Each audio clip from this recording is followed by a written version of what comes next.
ಕಳೆದೋಗುವುದು education ಅನ್ನೋ ಜೈಲಿನಲ್ಲಿ. ಇನ್ನೈದು ವರುಷ ಓಡೋಗುವುದು ಪ್ರೀತಿ ಪ್ರೇಮದ ಗುಂಗಿನಲ್ಲಿ. ಮತ್ತೈದು ವರುಷ ಕೈ ಜಾರುವುದು ಕೆಲಸ ಹುಡುಕೋ ಗೋಳಿನಲ್ಲಿ. ಇನ್ನುಳಿದೋ ವರುಷ ಸವೆದೋಗುವುದು ಫ್ಯಾಮಿಲಿಯ ಜಂಜಾಟದಲ್ಲಿ. ತಿರುಗಿ ನೋಡು ಹೋಗೋ ದಿನ ನಿನಗೆ ಉಳಿಯೋ 100 ದಿನ.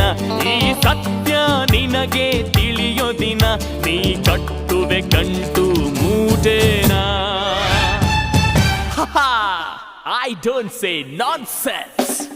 Danger 15 to 20, danger 20 to 30, soldier 30 to 40, hunter.